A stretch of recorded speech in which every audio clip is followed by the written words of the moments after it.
ғаламтор қазір енді біздің күнделікті өміріміздің ажырамас бөлігіне айналды. Өзіміздің отбасымызда да, барлық отбасына да еңбектеген балалардың ең кейін қартқа дейін ол смарт телефонда отыр.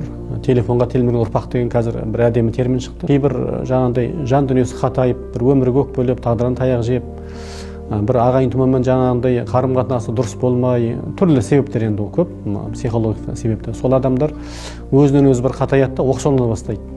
Содан кейін жаңағындай өзінің сәтсіздіктерін жеке басындағы оны басқалардан көреді, қоғамнан көреді, айналасынан көреді, қоршаған ортадан көреді.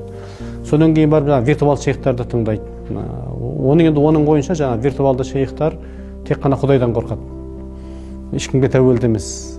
Ақиқатты жаңағындай көзін ағызып айтады деп сөйтіп сондай өзін өзі жаңағындай алдарқатып тыңдай бастайды. Шындығында ол виртуалды шейх ол өмірде бар ма, жоқ па, жасанды интеллекттен қазір бар мысалға. Бірақ енді өкінішке орай қазір жаңағындай мен шейхпін деп айтатын кісілер көбейді. Сол виртуалды шейхтар жаңағындай біріншіден Құдайдың алдында жауап беретін, екіншіден жаңағы қоғам бар, жергілікті жердің қалыптасқан қағидасы бар, салты бар, дәстүрі бар, ұлттық құндылық бар. Әр ауылдың өзінің ерекшелігі бар, жасыратыны жоқ.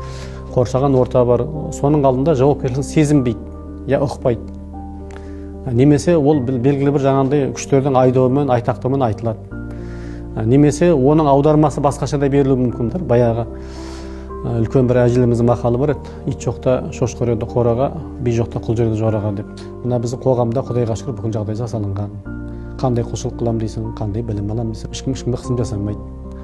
Тек білім аламын үйренбесе, тыңдайтын құлақ керек, қабылдайтын жүрек керек. Ол өзіне байланысты тағы да. Әрине енді тағы да айтамыз, әр адам әртүрлі ойлау қабілеті бар, ақыл сана деңгейі бар, иман деңгейі ол өз-өзіне бөлек енді, сенім деңгейі әрине. Енді жоқ емес, бар, бірақ соны жетілдіру керек, ұлғайту керек, көбейту керек, өзінің талабын, тілегін, дінге деген ықыласын.